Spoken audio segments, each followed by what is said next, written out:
Hello friends, welcome to Joe design studio. நம்ம இன்றைக்கி 20 days 20 neck design சீரீஸில் டே 3ல் இருக்கோம். டே 1ல் ட்ராப் ஷேப்பு, செகண்ட் ஒன் இந்த டெம்பிள் ஷேப்பு, தேர்ட் ஒன் வந்து பார்த்திங்கன்னா டிஸ்பிளேயில் இருக்கிற இந்த scallop boat neck with scallop தான் இன்றைக்கி பார்க்க போகிறோம். எப்படின்னு பார்த்தீங்களா, ஸ்கேலப்லேயே நிறைய டிசைன் இருக்குது. போட் நெக்கு, நம்ம நார்மல் நெக்கில் நிறைய ஸ்கேலப் இருக்குது. அதெல்லாம் ஒன்று ஒன்று அடுத்தடுத்து வர வீடியோடு பார்க்கலாம். இன்றைக்கி வந்து இந்த டிஸ்பிளேயில் இருக்கிற இந்த நெக்கு தான் பார்க்க போகிறோம். நீங்கள் மெயின் ஃபேப்ரிக்கில் நீங்கள் ஸ்டிச் பண்ணுறதுக்கு முன்னாடி அயர்ன் பண்ணிவிட்டு ஸ்டிச் பண்ணுறப்போ ஃபினிஷிங் ரொம்ப நீட்டாக வரும். நான் வந்து ஷோல்ட்ரு மார்க் பண்ணியிருக்கேன். நீங்கள் ஷோல்ட்ரு வந்து நீங்கள் எடுக்கிறப்போ நான் அப்ராக்சிமேட்டாக சொல்கிறேன். உங்கள் ஷோல்ட்ரு வந்து ஒரு 15 இருக்குது அப்படிங்கிறப்போ நீங்கள் 15 அப்படியே தான் எடுத்துக்கணும். போட் நெக்குக்கு தான் நான் சொல்லிட்டு இருக்கிறேன். ஷோல்டர் வந்து அப்படியே எடுத்துக்கணும் மீன்ஸ் ஹாஃப் ஷோல்டர் நீங்கள் ரெண்டாக ஃபோல்ட் பண்ணி தான் மார்க் பண்ணி கட் பண்ணுவீங்க ஃபேப்ரிக்கை. ஸோ நீங்கள் ஹாஃப் ஷோல்டர் எடுத்துக்கணும். ஹாஃப் ஷோல்டருங்கிறப்போ 15ல் பாதி 7.5 எடுத்து நீங்கள் அதில் ஷோல்ட்ரு, நெக் வித்து இதெல்லாம் மார்க் பண்ணிக்கணும்.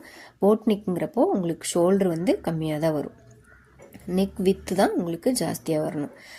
7.5ல் நீங்கள் வந்து 3 வந்து நீங்கள் ஷோல்டருக்காக ஆட் பண்ணிவிட்டு ப்ளஸ் பேலன்ஸ் இருக்கிற உங்களுக்கு மெஷர்மெண்ட்ஸ் வந்து நீங்கள் நெக்குக்காக ஆட் பண்ணி ட்ரா பண்ணி கட் பண்ணிக்கலாம்.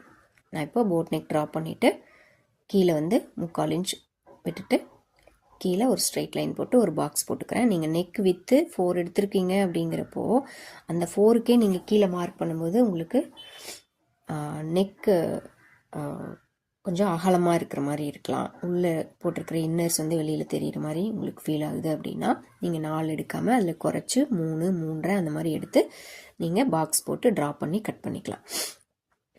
இப்போது நீங்கள் ஃப்ரீ ஹேண்டில் ட்ரா பண்ண பழகிக்கோங்க. அதுதான் உங்களுக்கு ஈஸியாக இருக்கும். எந்த நெக் ஷேப்புனாலும் உங்களுக்கு வரையறதுக்கு ரொம்ப ஈஸியாக இருக்கும்.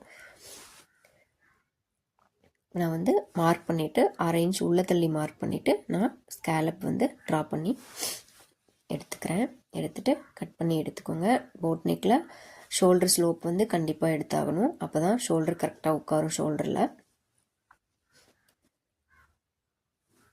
கட் பண்ணதுலேயே கரெக்டாக மார்க் பண்ணிக்கோங்க.